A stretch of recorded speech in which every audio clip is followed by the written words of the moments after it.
Dunia boleh tambah kafir, kita jangan kafir. Seperti Sadrak, Mesak, dan Abednego tidak menjadi kafir sekalipun di negeri orang kafir.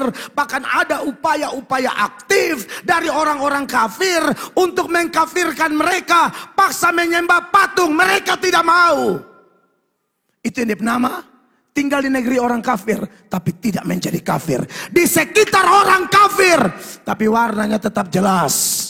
Seperti bintang-bintang kata Alkitab. Kita memang seperti bintang-bintang kan? Filipi 2 ayat 15 bilang, kita nih bintang-bintang yang bercahaya di angkatan-angkatan yang jahat ini Bapak Ibu. Supaya kamu tiada beraib dan tiada bernoda. Amin. Sebagai anak-anak Allah yang tidak bercela di tengah angkatan yang bengkok hatinya dan yang sesat ini. Sehingga kamu bercahaya di antara mereka seperti bintang-bintang di dunia. Ada ayatnya. Mungkin Anda bukan bintang film kok. Bintang apa, idol apa. Tapi kita bintangnya Kristus. Beri tepuk tangan dulu. Jangan minder. Kita bintang Yesus. Yesus punya hamba. Bintang tidak akan bisa bercahaya dari dirinya sendiri. Bintang hanya memantulkan cahaya yang dia dapat dari matahari. Sama, kita juga memantulkan cahaya yang kita dapat dari Yesus yang berkata, akulah terang dunia. Tapi dia juga berkata, kamu juga terang dunia. Bukan cuma aku, kau juga anak-anakku. Aku terang, kamu terang. Jangan bilang aku sembah Yesus yang terang, tapi aku gelap terus. Penipu kamu.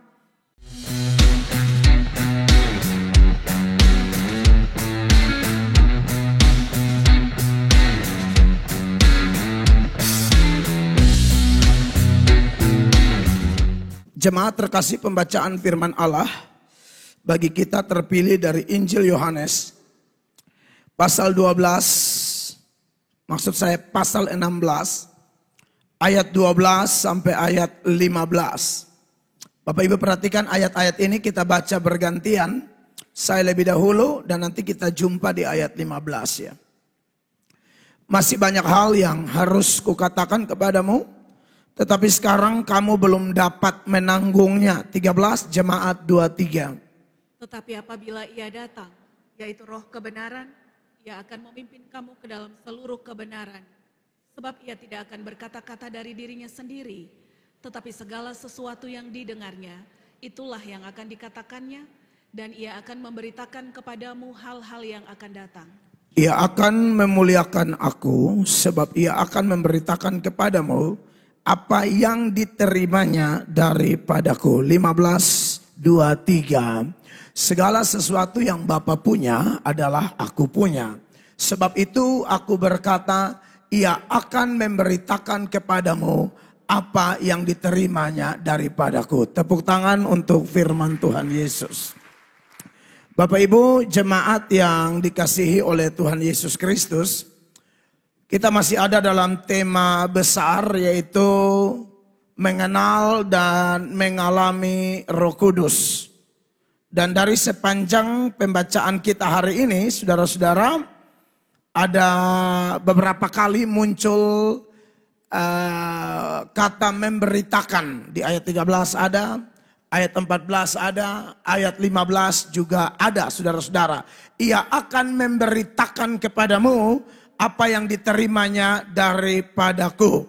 Makanya subtemanya saya masih lanjut yang minggu lalu, yaitu bahwa Roh Kudus memampukan kita mengenal dan mentaati Allah melalui firman Allah. Jadi dari subtema ini berdasarkan pembacaan kita, ada kaitan antara Roh Kudus, firman Allah, dan kita sebagai gerejanya atau orang-orang pilihan Allah. Dan sudah ada beberapa hal yang saya sampaikan. Yang pertama, yaitu bahwa Roh Kudus memberi kemampuan untuk saya dan saudara memahami dan mentaati firman. Ya, mengenal Tuhan tandanya adalah taat firman. Kalau bilang kenal tapi tidak taat, itu juga tidak memungkinkan, saudara-saudara. Karena ada ayat-ayat Alkitab yang secara eksplisit memberikan penekanan itu kepada kita. Kalau kenal berarti taat. Kalau mengasihi aku berarti taat firman Allah. Dan saya sudah sampaikan berkali-kali bahwa ketaatan itu tidak akan berat, saudara-saudara, kalau dilakukan dengan kasih. Ya, 1 Yohanes pasal 5 ayatnya yang ketiga, perhatikan. Sebab inilah kasih kepada Allah, yaitu bahwa kita menuruti perintah-perintahnya. Perintah-perintahnya itu tidak berat. Iya. Sebab inilah kasih kepada Allah, yaitu bahwa kita menuruti perintah-perintahnya. Perintah-perintahnya itu tidak berat. Dengan kasih apa kita mengasihi Allah? Ya dengan kasih Allah itu. Kasih Allah itu bisa ada di hati kita oleh pekerjaan siapa? Ya oleh pekerjaan Roh Kudus. Karena Roma pasal 5 ayat 5, firman Allah berkata, dan pengharapan tidak mengecewakan karena kasih Allah telah dicurahkan di dalam hati kita oleh Roh Kudus. Jadi kalau kita sudah mendapatkan kasih oleh Roh Kudus, kita mampu mengasihi Allah dan pasti tidak berat. Bukan cuma mengasihi Allah, karena paketnya lengkap. Mengasihi Allah, mengasihi sesama. Tidak akan berat. Kalau Anda benar-benar ada kasih produk roh. Kalau kasih kepura-puraan berat. Kasih pura-pura berat, saudara-saudara. Mencintai suami berat. Mencintai istri berat. Mencintai anak berat. Cinta pelayanan berat. Apalagi cinta Tuhan Allah. Kita akan disebut pendusta kalau mengaku aku mengasihi Allah, tapi tidak mengasihi sesama. Penipu. Kok bisa penipu? Tidak ada Roh Kudus. Karena Roh Kudus tidak menghasilkan buah yang namanya buah tipu-tipu. Tidak ada.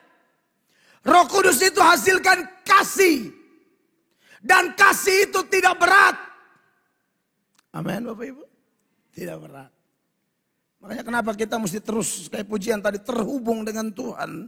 Sehingga kasih itu yang adalah buah roh. Saya sudah ajar ulang-ulang, buah itu kan berkembang. Buah itu kan dari proses mengecil, membesar, menuju matang. Jangan juga bilang ya, kalau ada orang tiba-tiba dia marah, dia ngambek, dia sedikit mengecewakan kita, lalu kita bilang dia tidak ada kasih juga, belum tentu. Mungkin ada, tapi belum matang. Kenapa tidak matang-matang? Hubungannya bermasalah dengan Tuhan. Ada kekotoran-kekotoran tertentu yang merusak kasih itu. Jadi kalau mau supaya terus melihat poin kita yang minggu lalu itu maksimal dalam hidup kita, di mana Roh Kudus bantu kita untuk mentaati firman, maka tolong jaga hubungan kita dengan Tuhan. Maka nanti saudara lihat, damai juga akhirnya, itu paket lengkap tuh. Kalau sudah mengasihi tidak berat, itu yang namanya damai, sukacita, bahagia, mengalir deras, mengalir deras. Ingat, poin kita adalah kaitan Roh Kudus, firman Allah, dan kita. Yesaya 48 ayat 18 secara eksplisit, kalau saudara mau bahagia, mau damai, bahagia dan damai yang permanen, bahkan berlipat kali ganda, semakin kuat, semakin matang. Catat ini ayat 1, 2, 3. Sekiranya engkau memperhatikan perintah-perintahku, maka damai sejahteramu akan seperti sungai yang tidak pernah kering. Dan kebahagiaanmu akan terus berlimpah seperti gelombang-gelombang laut yang tidak pernah berhenti. Punya pangkat, punya harta, punya koneksi banyak, orang kaya, orang hebat, tapi kalau tidak punya damai, tidak punya kebahagiaan seperti yang dimaksudkan oleh Tuhan dalam teks ini, hidup kita tidak akan nyaman, hidup kita tidak akan enak, hidup kita penuh dengan sinetron. Tidak enak. Makanya perlu ada damai ini, Bapak Ibu terkasih. Bapak Ibu Google aja, cek berapa banyak orang terkenal, kaya raya, populer, cantik, tampan, bunuh diri. Bunuh diri. Ada yang bunuh diri, ada yang overdosis obat tidur. dan lain-lain. Kurang terkenal apa Elvis Presley? Kurang terkenal apa Marilyn Monroe? 1 minggu sebelum meninggal, almarhum pendeta Billy Graham datang kepada Marilyn Monroe. Seorang artis yang terkenal sekali waktu itu. Mungkin perempuan pertama yang berani akting telanjang dia. Untuk bukan film-film porno ya, film biasa tapi berani akting. Marilyn Monroe. 1 minggu sebelum meninggal, Billy Graham datang dalam sebuah acara. Bintang tamunya Marilyn Monroe. Dan Billy Graham bilang, Marilyn, kamu memerlukan Yesus. Dia berkata apa? Pergi bersama Yesusmu. Aku tidak butuh Yesusmu. 1 minggu kemudian meninggal. Kalau tidak salah, mungkin overdosis obat penenang. Hamba Tuhan Billy Graham tawarkan satu pribadi, sumber ketenangan sejati, sumber damai sejati, yang pernah berkata dalam Yohanes 14 ayat 27, Yesus berkata demikian, damai sejahtera ku tinggalkan bagimu, damai sejahtera ku berikan kepadamu, dan apa yang ku berikan tidak seperti yang diberikan oleh dunia kepadamu. Janganlah gelisah dan gentar hatimu. Tapi Marilyn Monroe tolak. Sang raja damai mati overdosis obat tertentu. Ternyata banyak fakta sejarah, kaya, cantik, popularitas, koneksi dengan orang-orang hebat bukan jaminan damai, bukan jaminan bahagia, tidak tenang. Raja Daud berkata, dalam segala kemewahannya, dalam segala kelimpahannya, dia duduk di atas tahta emas, pakai mahkota emas, dikelilingi dayang-dayang, fasilitasnya pun fasilitas istana. Tapi Raja Daud tidak pernah berkata, dekat tahtaku aku tenang, dekat dayang-dayangku aku tenang, memakai mahkota ini aku tenang. Tidak, Raja Daud berkata, hanya dekat Allah, hanya dekat Allah aku tenang.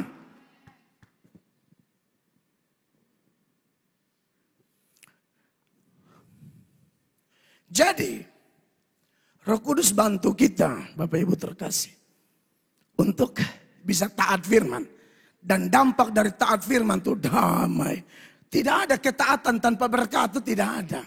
Walaupun saya didik jemaat, jangan taat tujuan untuk diberkati. Tak usah, itu porsi Allah. Tak usah dikte Tuhan bagaimana cara dia memberkati Anda dan saya. Tak usah dikte Tuhan bagaimana cara dia mengangkat kita. Jangan dikte dia bagaimana sih cara Allah promosi aku. Kau diam, kau taat saja, Allah akan promosi engkau. Dia sudah buktikan, dia promosi Daud. Ketika Daud taat, dia promosi Sadrak, Mesak, Abednego.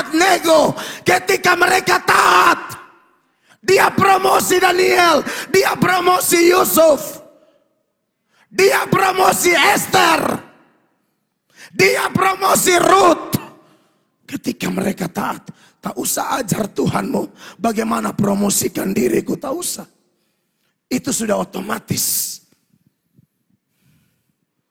Tak usah datang gereja, tak usah bantu gereja dengan tujuan supaya aku diberkati. Bukan. Bantulah dengan berkata, aku mencintai engkau, aku membantu karena sesungguhnya aku sudah terima terlalu banyak dari kau Tuhan. Terlalu banyak. Amin Bapak Ibu. Ya, ini tak terhindarkan kan, sekali lagi tema besar kita mengenal dan mengalami Roh Kudus. Dan Roh Kudus bantu kita taat firman, karena manifestasi mengenal Allah taat firman. 1 Yohanes 2 ayat 3.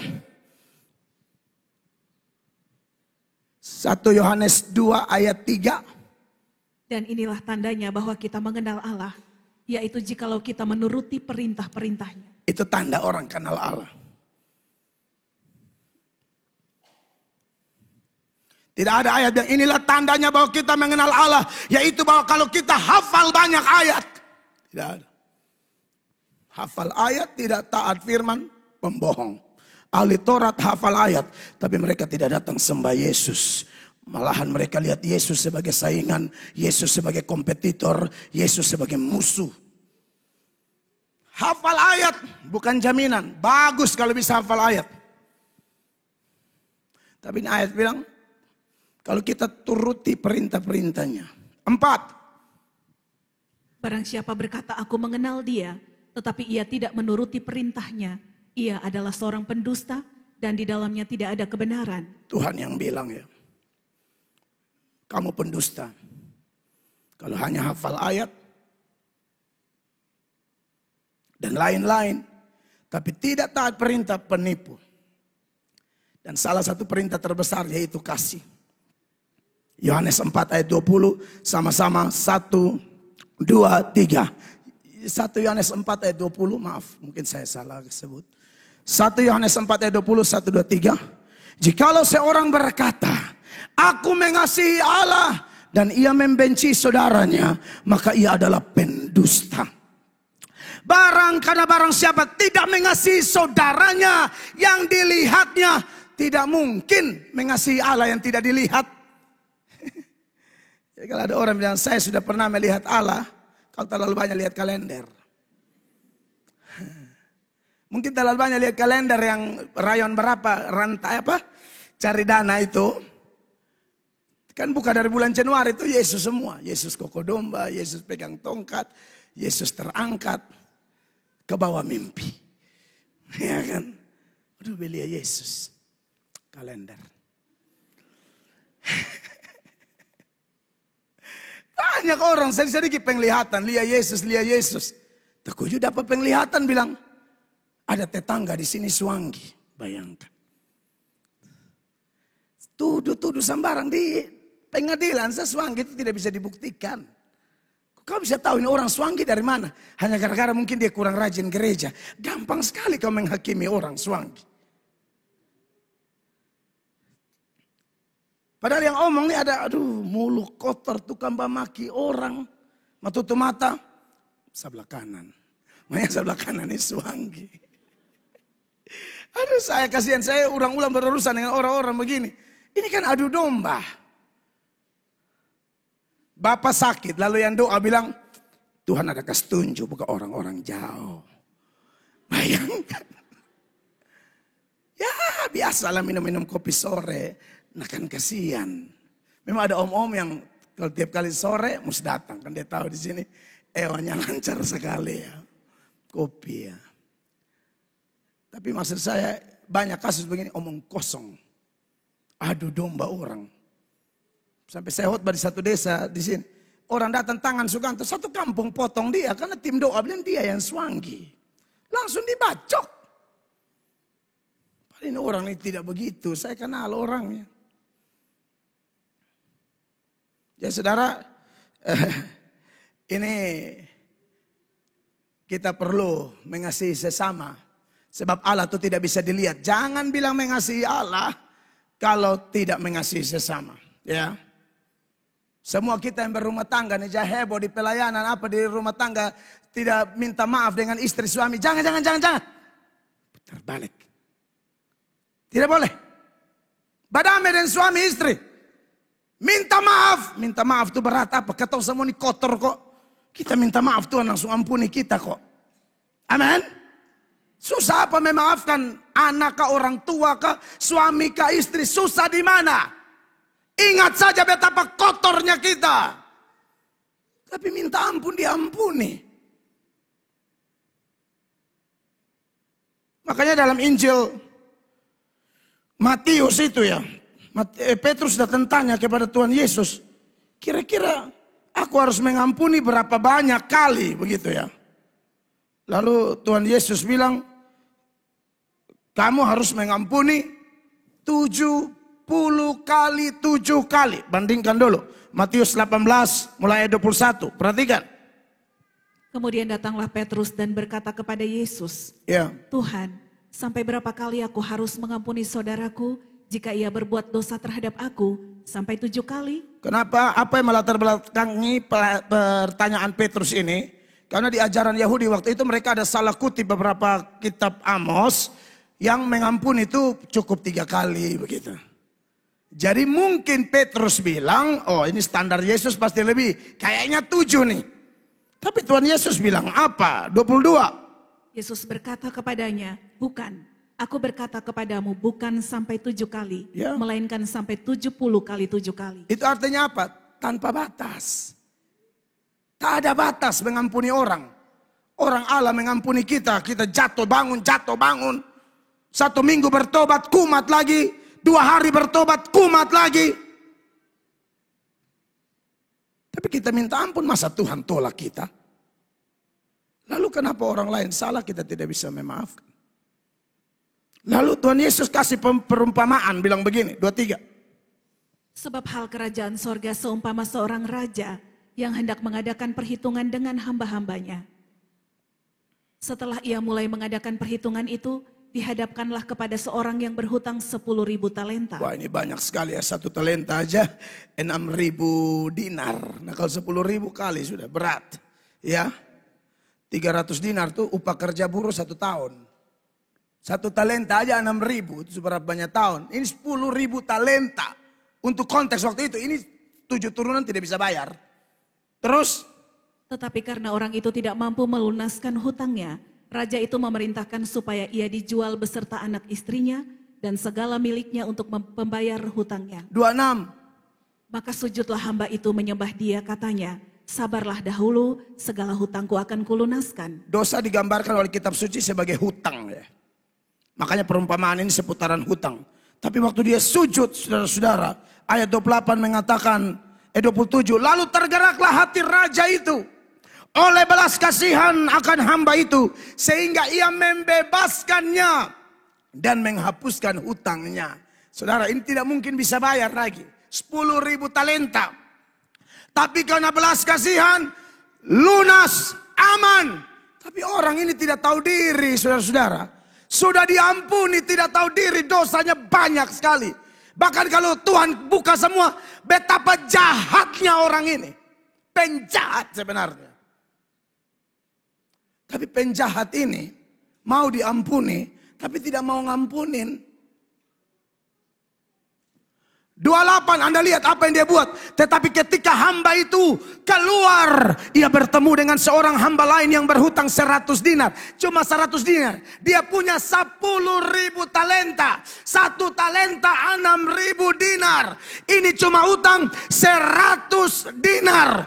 Kecil, salah kecil. Kau pun salah, ini salah berat. Orang pun salah kecil saja. Lihat, Anda lihatin manusia.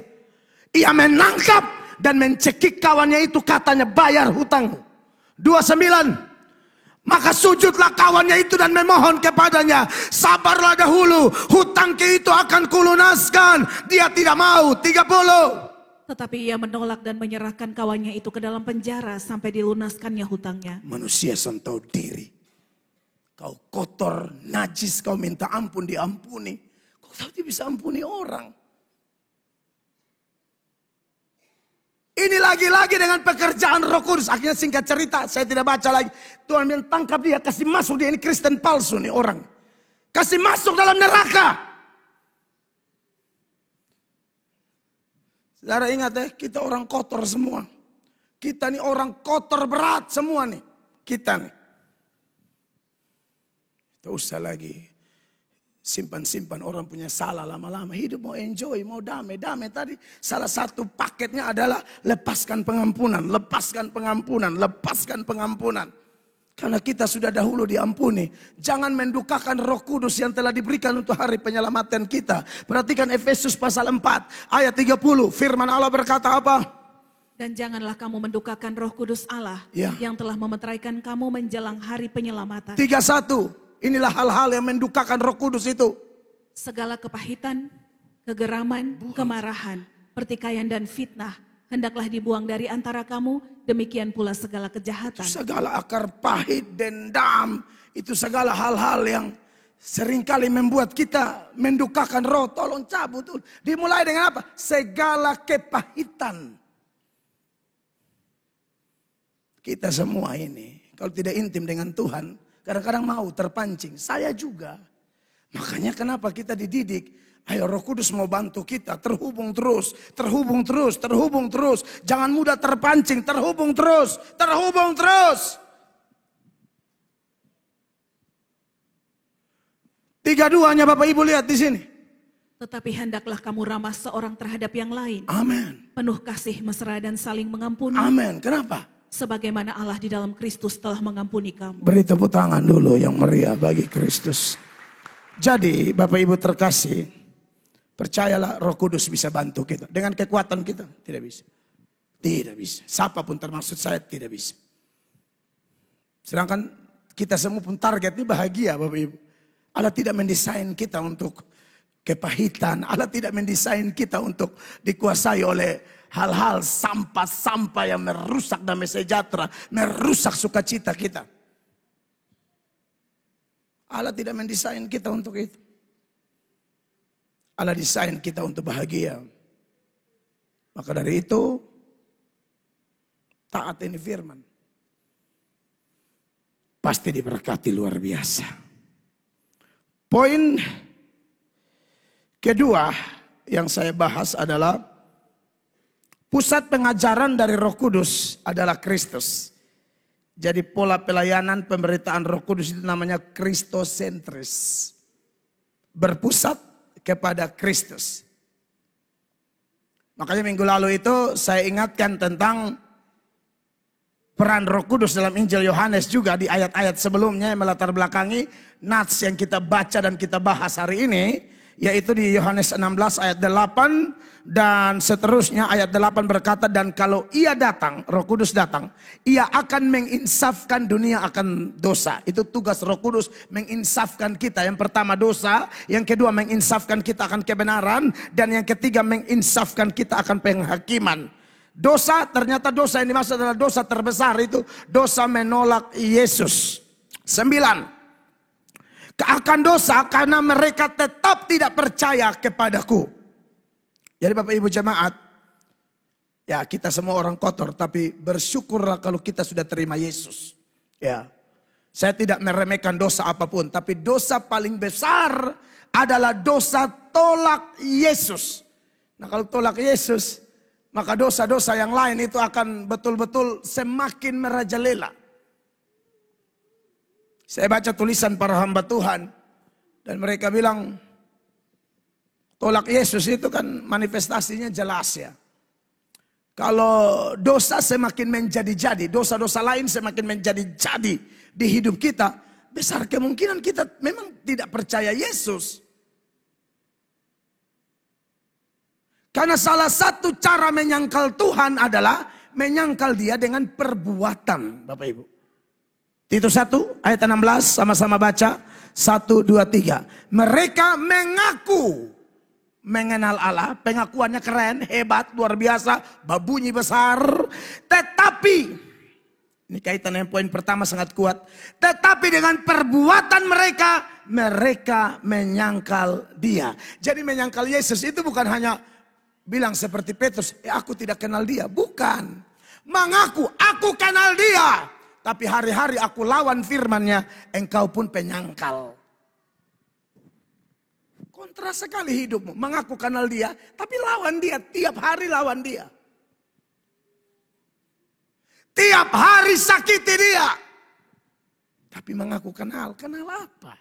Ini ayat menjawab. Saya tidak pintar jawab. Ayat pintar jawab.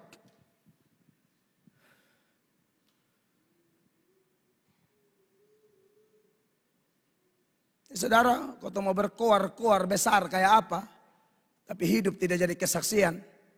Tolong cek imanmu. Tolong cek engkau betul-betul bertobat tidak. Engkau betul-betul percaya Yesus atau tidak. Karena ini ayat tidak mungkin salah, sumbernya dari Roh Kudus.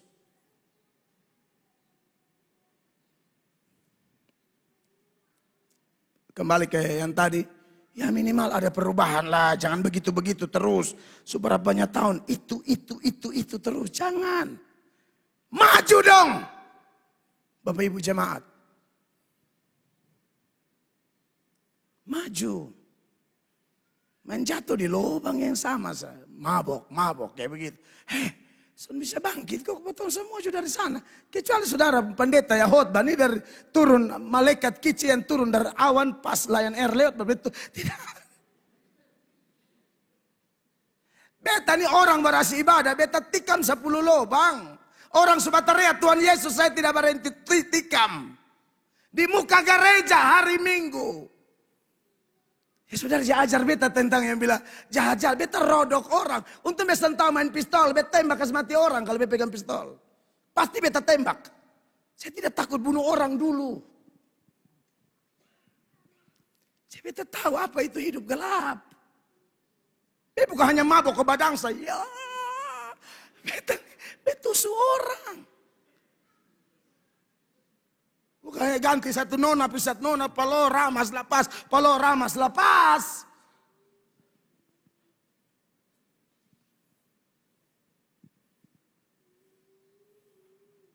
Bikin geger saat kampung karena selain kasus ini orang koko, orang badara-badara, betapa sampai usus orang keluar, bawa pergi rumah.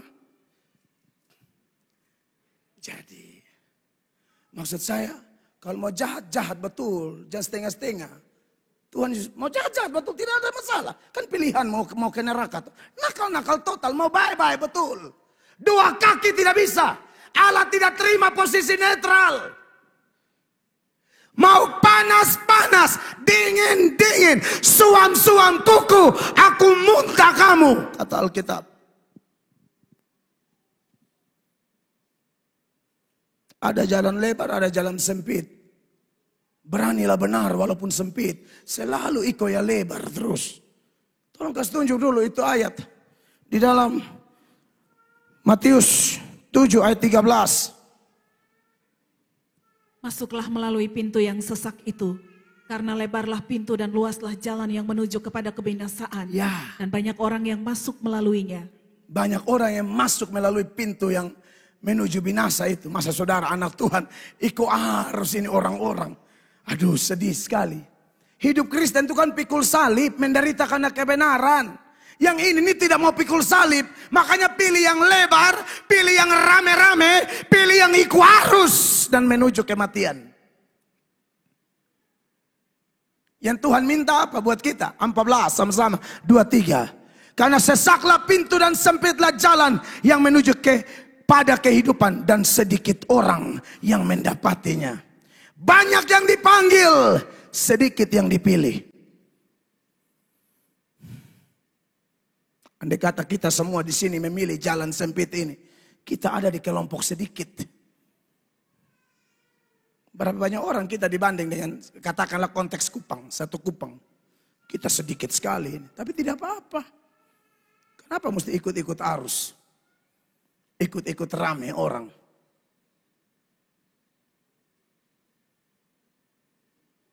Roma 12 ayatnya yang pertama berkata apa? Karena itu saudara-saudara, demi kemurahan Allah aku menasihatkan kamu supaya kamu mempersembahkan tubuhmu sebagai persembahan yang hidup, Amin, yang kudus dan yang berkenan kepada Allah. Haleluya. Itu adalah ibadahmu yang sejati. Ayat 2 sama-sama jemaat 23. Janganlah kamu menjadi serupa dengan dunia ini, tetapi berubahlah oleh pembaharuan budimu. Sehingga kamu dapat membedakan manakah kehendak Allah, apa yang baik, yang berkenan kepada Allah dan yang sempurna.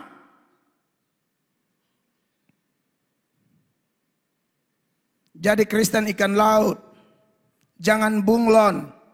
Ikan laut ambil dari laut, goreng, masak, dia tetap siram garam. Karena sekalipun ikan dari laut dagingnya tidak otomatis asin, harus siram garam baru ada rasa. Dia ada di laut yang asin, tapi dia tidak menjadi asin.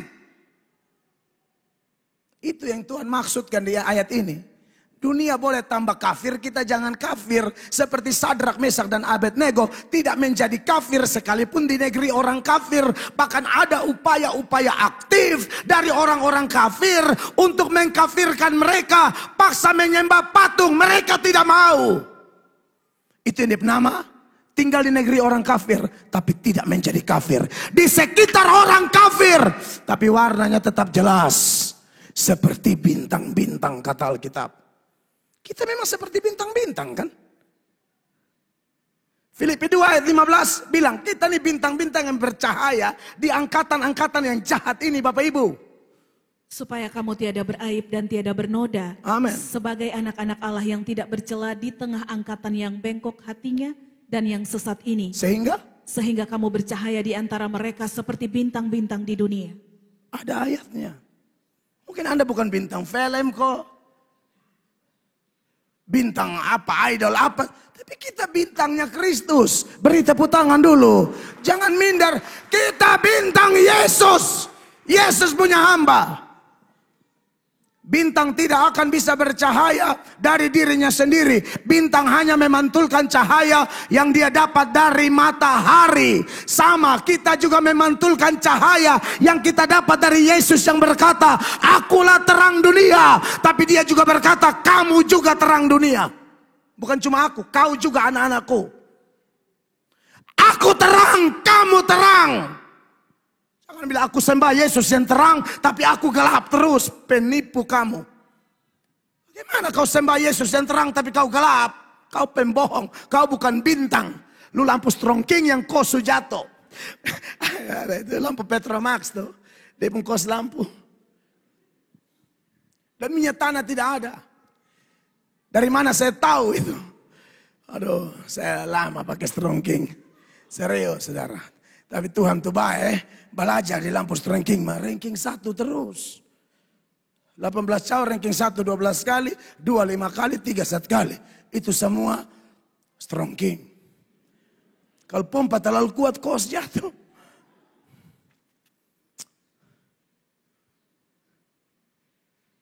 Tuhan baik. Saudara-saudara yang diberkati oleh Tuhan Yesus. Wow, kita nih bintang-bintang, jadi tolong dulu.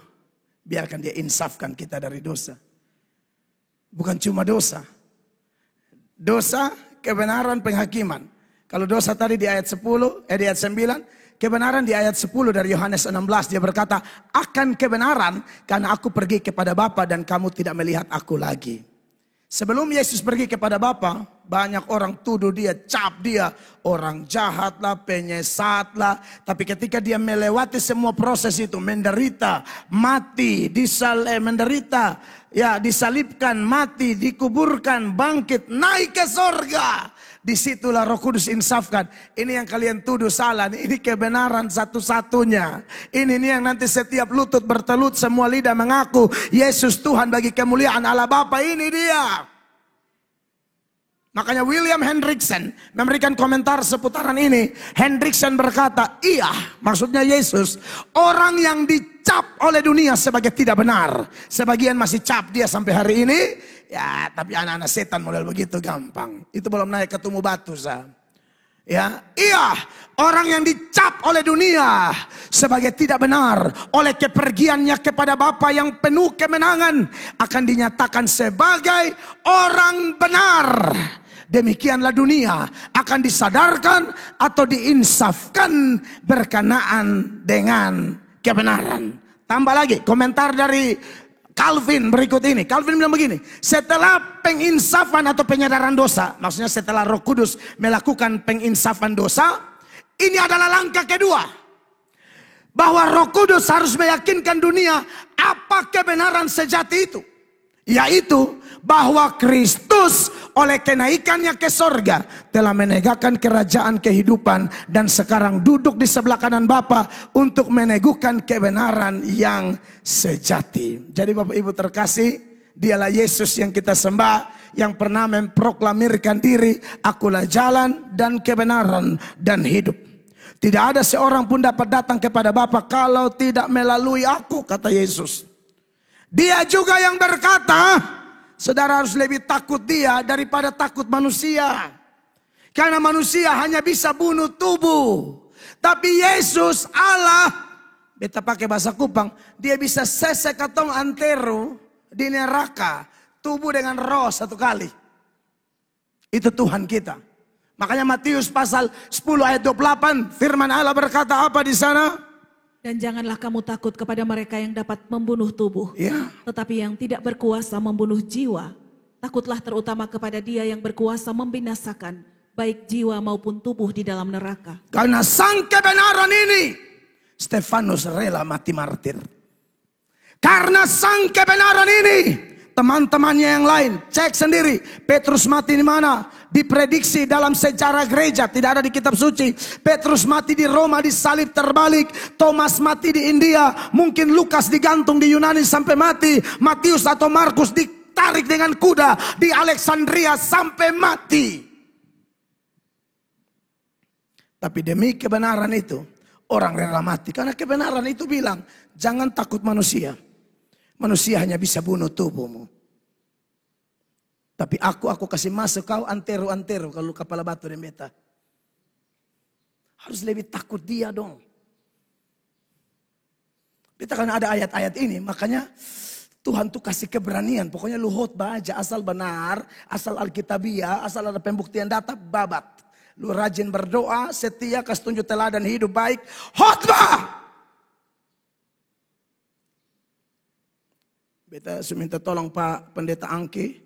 Dia ada jadwalkan khotbah saya di Bitung. Kemarin saya di Bitung. KKR dari Selasa, Rabu, Kamis saya pulang. Mau Bitung mau mana? Ini bukan jago kandang, kau bateria di Kupang sini saja.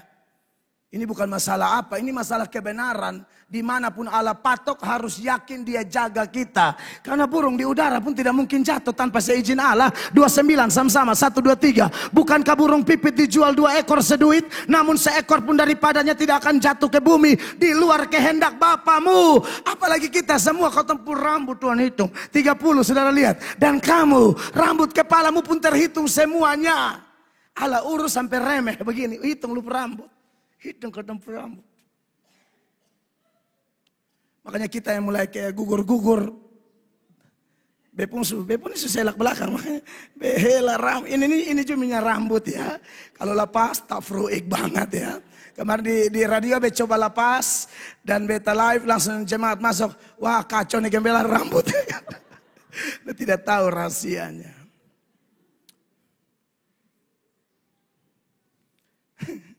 Suselak di sini. Yang tukang gunting bilang, Bapak jam potong les, supaya kau bisa akalin, kau tutup. Lu tolong bantu. Tapi enggak apa-apa, kata yang suselak, kata son bikin repot Allah. Amin. Tuhan mau hitung apa lah. Dan kamu dengar ya. Saudara tuh orang yang, aduh Tuhan sentalo repot lah. Maksudnya begini, saudara. Dan kamu, rambut kepalamu terhitung semuanya. Nah, kalau suku gugur dia mau hitung apa? Amin. Kita memperingan pekerjaan Tuhan, keren. Itu dong baru jemaat bagus ya kan. Nah Bapak Ibu jemaat yang diberkati oleh Tuhan Yesus Kristus. Tuhan jamin ini. Harga burung di udara itu 2 ekor seduit. Itu pecahan terkecil. Tapi Tuhan pastikan kamu dan saya, kita semua jemaat terkasih lebih berharga dari burung-burung pipit itu. 31. Sebab itu janganlah kamu takut karena kamu lebih berharga daripada banyak burung pipit. Haleluya. Berapa harga kita? Harga kita darah Tuhan Yesus Kristus. Tolong lihat di kaca dulu. Lihat, aduh melato ke. Banyak yang bully lu, banyak yang olok lu, banyak yang sindir-sindir lu. Padahal lu pun harga darah Yesus. Tolong omong dulu masing-masing. Memang ada kaca tuh. Tak usah kaca di lipo, di rumah masing-masing. Bisa disarankan yang terlalu menyolok ya. Jangan dilipu baru mengada, aduh mince lu berharga. Siapa yang suruh lu nih gembala sidang? Tidak ada yang suruh saudara yang salah mengerti. Kita berharga di mata Tuhan. Beta melakukan ini kan dulu beta mentor-mentor tuh suka ngomong begitu. Mungkin untuk bangkitkan, kita ini kan korban bully nih. Terlalu banyak kesakitan dalam hidup kan. Mau dari dalam rumah, di luar rumah, mau di sel, di tahanan, di mana-mana. Pokoknya suka kecap, anak setan, troublemaker, pembuat kekacauan, terlalu banyak itu. Pikir sudah jadi pendeta, itu tidak ada lagi, meningkat. Pendeta kampung, pendeta bodoh, masih ada sampai sekarang. Tapi tidak apa-apa. Itu tuh, tidak ngaruh, tidak ngefek. Kalau saudara sekali lagi terhubung dengan Kristus melalui Roh Kudus dan firman-Nya. Tidak ngefek. Tuh omong saya mulu babui. Lu tambah omong, ketong tambah diberkati. Lu tambah omong, Tuhan siapkan makanan di hadapan lawan. Lu resesi atau resepsi. Bisa Allah bikin itu keadaan. Yang omong ada hela step, ada mau mati mampus. Betul yang karena omong ada menikmati berkat, menikmati berkat, menikmati berkat. Lu resesi, katong resepsi. Ada yang posisi tukang omong orang di sini. Kelihatan muka-muka resesi ya. Stop, tak usah, jangan. Kita lebih baik posisi kena benci daripada membenci. Karena ayat bilang kita dibenci. Yohanes 15 ayat 18. Tidak ada ayat bilang kamu harus benci orang. Tidak ada. Yang kita tolak itu penyesat. Begitu. Tapi kalau membenci seada-adanya orang. Itu tidak benar menurut firman Allah. Jikalau dunia membenci kamu. Ingatlah bahwa ia telah lebih dahulu membenci aku daripada kamu. Amin. Kenapa? 19. Sekiranya kamu dari dunia. Tentulah dunia mengasihi kamu sebagai miliknya. Tetapi kamu, karena kamu bukan dari dunia. Bukan. Melainkan aku telah memilih kamu dari dunia. Sebab itulah dunia membenci kamu. Allah sudah pisahkan kita. Dulu kita orang dunia semua, tuh Bapak Ibu. Kita orang kotor semua, kalau satu-satu bersaksi nih, aduh. Tidak cukup waktu, 1 minggu juga tidak cukup. Satu-satu. Kita semua gelap, gulita, kotor, jijik, najis. Tapi Allah bilang, orang mau najis, saya memutuskan pilih kau. Ini, geser. Tarik, Tuhan bersihkan. Dunia mulai gonggong ketong. Wow. Zona berbeda. Ini zona tukang bagonggong. Ini zona karena gonggong. Ini zona iblis. Ini zona Roh Kudus. Ini zona neraka kalau tidak bertobat. Ini zona sorga. Ya konsekuensinya tidak bisa dihindari.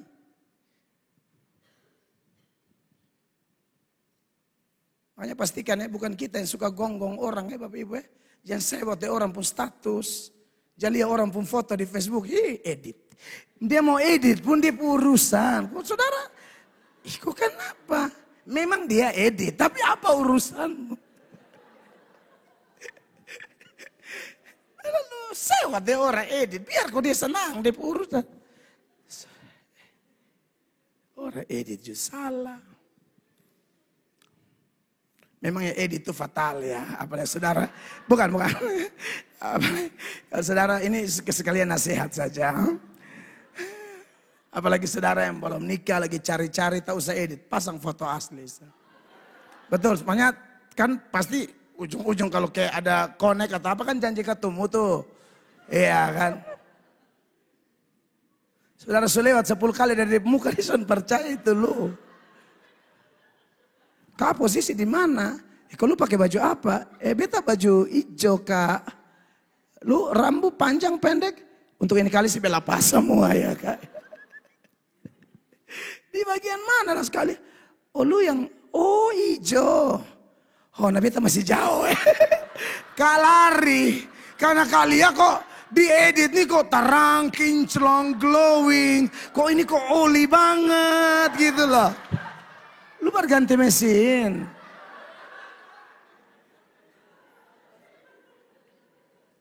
Tak usah foto-foto asli sah. Foto biasa cek. Kata yang senikah mah bebas, tak pasong nih. Serius lah. Buat beta jomblo tuh bukan salib ya. Tapi lebih ke turut berduka cita ya. Tapi semangat, Tuhan pasti bantu lah.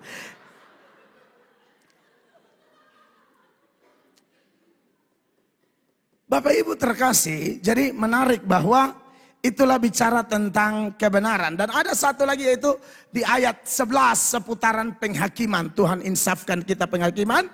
Yohanes 16 ayat 11 akan penghakiman. Karena penguasa dunia ini telah dihukum. Siapa penguasa dunia ini? Yang dimaksudnya adalah setan. Benarkah dia telah dihukum? Ayat ini tidak bermaksud begitu. Ayat ini sedang memberi kepastian bahwa setan pasti dihukum. Ingat Bapak Ibu, neraka dicipta untuk setan. Ya, dan setan pasti masuk neraka. Masuk nerakanya kapan? Nanti di akhir zaman. Datanya mana? Wahyu 20 ayat 10. Ayat itu berkata, Wahyu 20 ayat 10. Dan iblis yang menyesatkan mereka dilemparkan ke dalam lautan api dan belerang, yaitu tempat binatang dan nabi palsu itu, dan mereka disiksa siang malam sampai selama-lamanya. Tapi tadi saya bilang ada orang di zona neraka, zona setan, zona gelap, zona pembenci ini. Kalau mereka tidak segera bertobat selagi napas mereka masih mereka tarik leluasa. Orang-orang ini menolak Yesus Kristus yang adalah pembebas dari kutuk. Tuhan Yesus itu pembebas dari kutuk. Dia merubah kutuk jadi berkat. Galatia 3:13-14.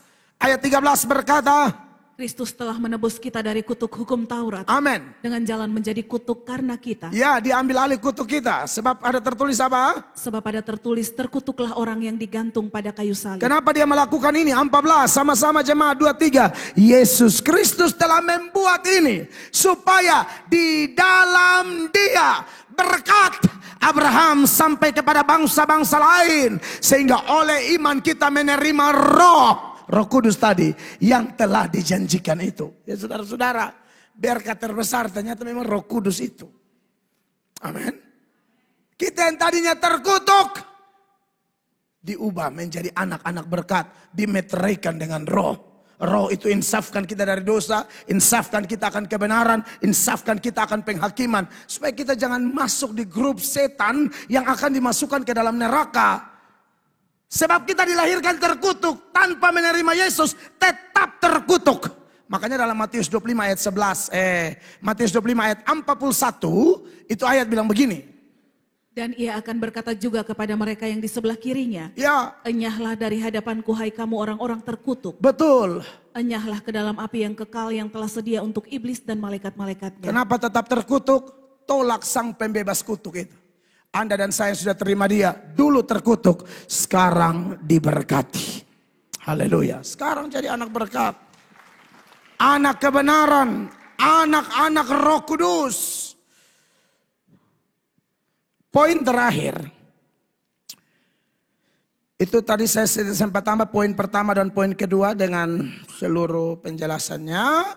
Saya masuk ke poin ketiga. Ini yang terakhir. Waktu kita masih kurang lebih setengah jam, tapi saya kurang dari setengah jam. Supaya pulang bisa jam 12 pas. Ajaran Roh Kudus, karena ingat ini kaitan Roh Kudus, firman dan kita. Ajaran Roh Kudus itu tidak bertentangan dengan kitab suci, saudara-saudara. Tidak bertentangan sama sekali. Tidak bertentangan dengan ajaran Kristus. Maksudnya Bapak Ibu jemaat, Roh Kudus itu tidak datang bawa ajaran baru. Itu tidak ada. Ini perlu diajarkan karena sekarang ini banyak banget orang klaim dipimpin roh. Klaim omong karena Tuhan bicara langsung. Tuhan bilang pada saya, ibu harus transfer. Wah ini beratin. Lu kalau mau minta satu sebab nama Roh Kudus. Alasannya jelas. Jangan bilang roh, bilang transfer sudah.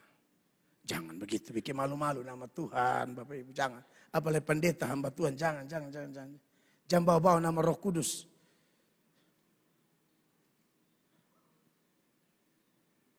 Sekarang ada tuh yang sampai bilang roh gerakan, bilang roh kasih ingat, bilang Pak Poto nih harus kasih pindah pipi rumah. Coba lu tunjuk yang second dong. Yang baru lah berharga di asli 500 nih. Kan lu. Aduh. Mimbar sudah jadi tanpa sarakah, tanpa kuras orang. Mimbar sudah tanpa tipu orang untuk bikin kaya diri. Di alasan Roh Kudus. Saya tidak percaya Roh Kudus bawa ajaran-ajaran bodoh begitu. Jelas tadi, taat Tuhan taat saja, tak usah ajar dia memberkati, jangan. Makanya saya berdoa buat jemaat sekalian, saya minta saudara semua ini bertobat dahulu. Diberkati belakangan Tuhan, dong bertobat dulu Tuhan. Mereka betul-betul cinta engkau dulu. Apa minta berkat baru tidak bertobat saudara, foel, selingkuh. Masih miskin sesumata ile alapit ada doi le. Ada orang yang masih miskin satu lewat dia lari. Baru cara mata larinya tuh kurang prof. Maksudnya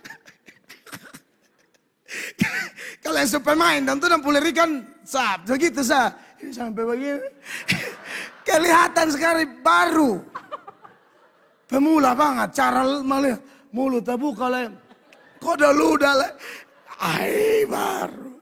Kalian apa nanti dia ke elang. Elang tuh cara lihat tahu-tahu tangkap. Makal bebe dong.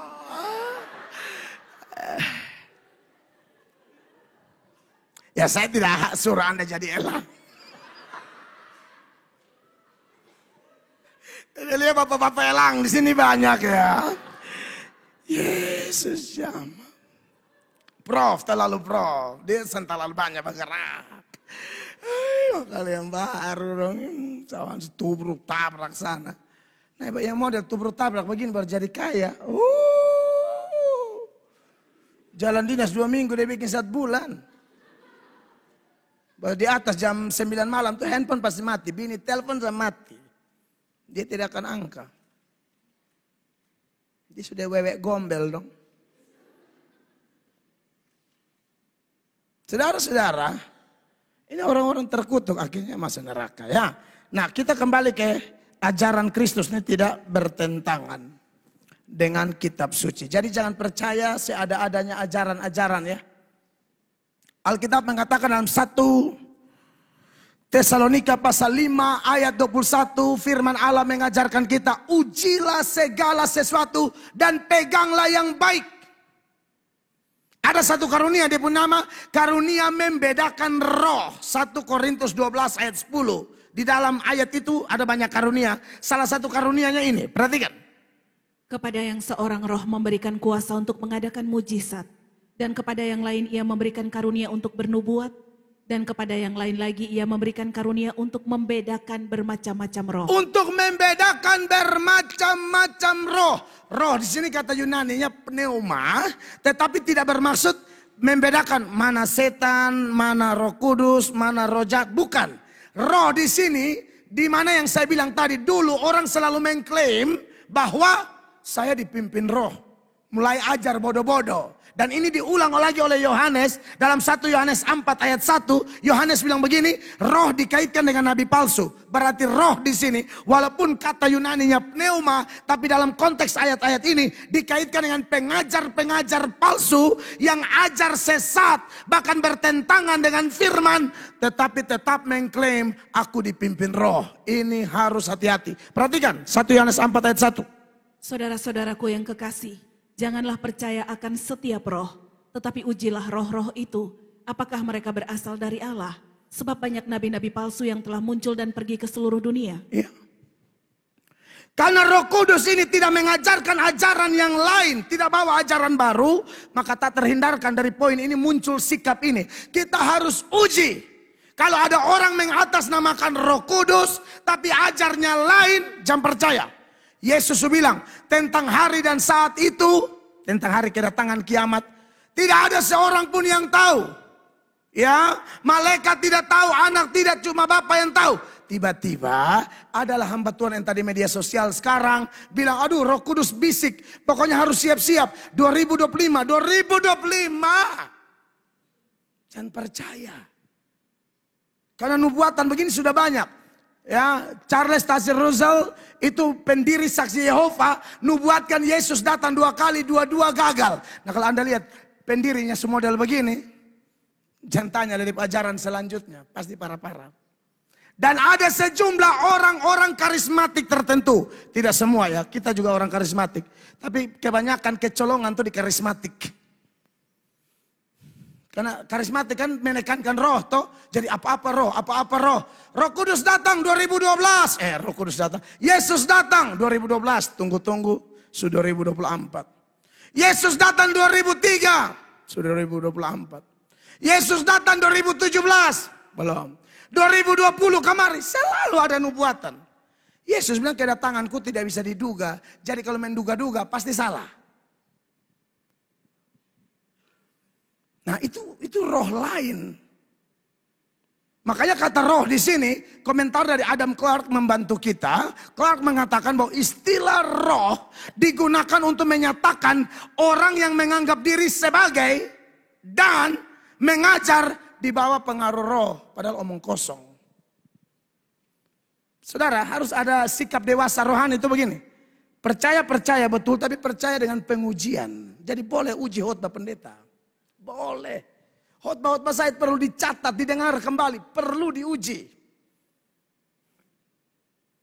Jangan cepat percaya. Jangan, sekarang ini banyak pendeta di YouTube, ada lagi yang bukan pendeta loh. Saya sudah cek beberapa pengkhotbah yang laris, itu tidak terdaftar di sinode mana-mana. Hanya karena suka live. Cek begini, bukan pendeta. Saya untuk sementara tidak mau sebut beberapa nama. Tapi saya akan tanggapi videonya agak berbahaya. Di-share 8.000 kali. Dia bilang satu-satunya yang Tuhan tidak mau campur di hidup kita adalah perubahan karakter kita. Kata siapa? Karakter kita berubah pun pekerjaan roh. Jangan sombong. Kita bisa buang dosa ini. Itu pekerjaan Roh Kudus. Jangan membesar-besarkan diri. Itu ajar sombong. Kristen ajar berpusat pada diri. Jadi kalau kau mati nanti kau diadili. Tuhan tanya bilang, kira-kira lu berubah nih, siapa pun kerja? Tuhan juga, beta kan juga ada bantu-bantu. Itu lu dapat tempeleng di muka surga situ memang. Masa kau masuk surga dan kau pun kebaikan? Saya lihat, minta maaf ya, bisa omong tapi doktrin berantakan. Kalau hanya omong-omong motivasi, ini kan dunia paling senang. Doktrinal itu orang kurang berniat. Padahal itu yang paling mendasar. Kan saya suka omong dengan Bapak Ibu. Yang dasar bukan hal-hal moral baik. Tapi kalau saya bilang, jangan mencuri, jangan tipu. Tokoh agama lain di rumah ibadah mereka omong itu tidak omong juga. Tapi waktu saya bilang, Yesus adalah Allah. Yang menjadi manusia, Yesus satu-satunya jalan. Nah, tokoh agama lain tidak mungkin omong ini. Berarti yang membedakan kita dengan mereka apa? Doktrin. Bukan moral. Bukan jangan curi, jangan selingkuh. Mereka juga omong. Mereka juga ngomong hal yang sama. Makanya dalam 1 Yohanes 4 ayat 1 tadi ditegaskan oleh Yohanes. Saudara-saudara yang kekasih, janganlah percaya akan setiap roh. Maksudnya uji mereka. Apalagi sekarang konteks ayat ini disebarkan dalam konteks sekarang yang sosial media. Anda geser TikTok itu 1 menit saja. Anda tidak tahu khotbah lengkapnya seperti apa. Anda share, tidak ada yang larang share. Tapi takutnya yang Anda share itu sesat.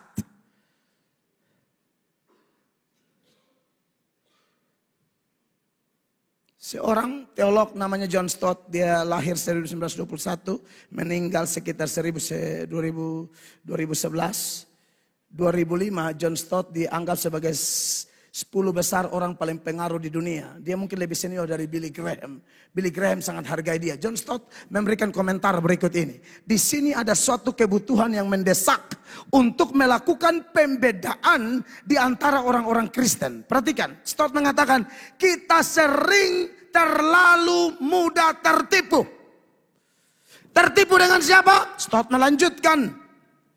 Dan menunjukkan suatu kesediaan yang naif untuk menghargai berita-berita dan ajaran-ajaran yang mengaku atau mengklaim datang dari dunia roh. Saya punya tetangga, banyak dulu majelis, sekarang sudah pindah saksi Yehova. Kenapa? Karena saksi Yehova datang, baik sekali. Buka pintu, EOT, kasih roti kukus lagi. Tapi saksi Yehova itu tidak rakus, don akan makan, son minum. Don target ajaran. Mereka hantam-hantam, pindah. Sekarang salah satu pengajar saksi Yehova, majelis. Dulu cinta Tuhan, persekutuan doanya saya suka khotbah. Saya pulang sekolah teologi, pergi ke rumah mereka sudah tutup. Oh Bapak dan Mama su SSY. Ya saudara, pesan saya kalau saksi Yehova datang, tolak. Dan saudara bilang, naik kalapa kau potong, jangan. Tak usah. Apalagi saudara baca Alkitab Senin Kamis, gereja cuma 1 minggu 1 kali. Lebih banyak nonton cara orang masak ikan daripada dengar kota. Dengar. Tak usah buka pintu. Dari mana? Saksi Yehova, oh minta maaf kami tidak terima. Atau bila perlu tak usah minta maaf. Bosan pulang dan bertobat. Atau maksudnya betahut. Lalu John Stott melanjutkan, dia bilang begini, saudara. Tetapi ada kasih atau kemurahan hati dan toleransi yang salah jalan terhadap ajaran yang palsu. Lalu Stott bilang begini, ketidakpercayaan seperti yang 1 Yohanes 4 ayat 1 bilang, janganlah percayakan setiap roh bisa merupakan suatu tanda kematangan rohani. Saudara yang tidak asal telan itu matang, sama seperti saudara yang sedang menjaga kesehatan, kan tidak sembarang, makan minum tidak sembarang kan. Orang bilang bikin kopi kok, oke tapi tanpa gula ya. Ini sudah kelihatan mulai kurangi gula, iya kan. Kasih makan pun makannya sudah mulai yang jaga-jaga. Kalau orang tidak jaga, buka di meja. Enak mati. Ini nih yang cepat masuk kubur nih ini. Bukan karena dosa. Parakus. Dia Jalia bilang subaminya ada yang barbecue. Yesus jama, Yesus jama. Menikmati berkat juga ada aturan. Nah, begitu juga makanan rohani. Jangan seada-adanya pendeta datang langsung percaya. Tidak boleh demikian. Harus uji. Amin, kekasih Allah. Sehingga kita tidak gampang tertipu. Dan percaya Roh Kudus akan memberi kemampuan. Karena Roh Kudus sudah dimeteraikan dalam diri kita. Toh kita berserah pada dia. Kita kalahkan nabi palsu. Nats penutup 1 Yohanes 4 ayat 4. Firman Allah berkata demikian. Jemaat baca sama-sama. 1, 2, 3. Kamu berasal dari Allah, anak-anak. Ya. Dan kamu telah mengalahkan nabi-nabi palsu itu. Sebab apa? Sebab roh yang ada di dalam kamu lebih besar daripada roh yang ada di dalam dunia. Ayat 5 saya, mereka berasal dari dunia. Sebab itu mereka berbicara tentang hal-hal duniawi. Dan dunia mendengarkan mereka. Anak Tuhan tidak dengar nabi palsu begitu. Ya. 6, 2, 3. Kami berasal dari Allah. Barang siapa mengenal Allah, mendengarkan kami. Barang siapa tidak berasal dari Allah, ia tidak mendengarkan kami. Itulah tandanya apa? Roh kebenaran dan roh yang menyesatkan. Kiranya Roh Kudus bekerja menolong kita semua. Beri tepuk tangan yang meriah bagi Tuhan Yesus. Saya selesai, Tuhan dimuliakan. Mari kita berdiri, jemaat terkasih.